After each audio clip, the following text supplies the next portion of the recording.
So Griffin has given us the ability to effectively, predictably maximize our media, all while adding in cut layers and all of the production files that we need. When we first started in with Significance, that there was definitely two ways that you can develop Griffin. You can either go on the very code-heavy version, or you can go in tandem with pit stop actions. Right now, all of our workflows are going through Griffin. We're building out a quite hot module to supplement our shape nesting, our step and repeat environment.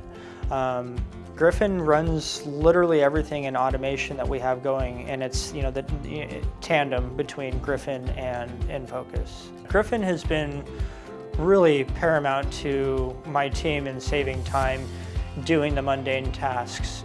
Having done all of the tiling manually by a person, and for instance, we do T-Mobile call centers, and we have a designer that is all that they do all day, is these murals, and it could take a full day to do an entire floor of murals manually, and now she's able to send 5 of them through within about a half-an-hour window, and then they're all in the folder just like they need to be.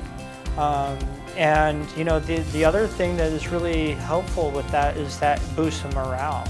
The morale is a huge component. When you're constantly feeling like you're behind the 8 ball, which has been being pre-press, in my 15 years of doing it, it's always felt like you're behind the 8 ball.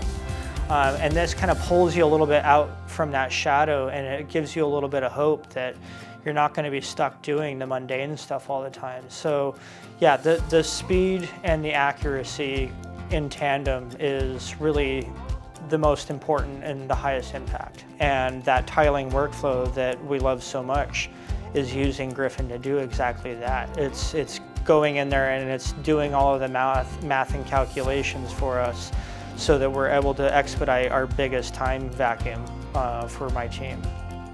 Our eldest designer of 20 years, watching him make panels in Illustrator, and then, for wall covering, we have to rotate every other panel so that we don't have ink starvation on the press. So then he's taking this art, he cuts it into 30 pieces, every other page he rotates 180 degrees, then he takes that file and then he puts it onto a sheet, then he puts out, it's exhausting.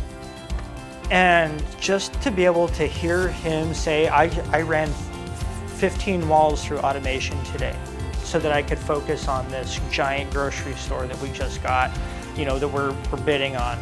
Like, that to me is what makes it fun. Like, seeing my team reap the benefits of it and not be beating their heads against the wall doing the most mundane part of what we do. We call ourselves designers, but the amount of creativity that we actually do is about 10%.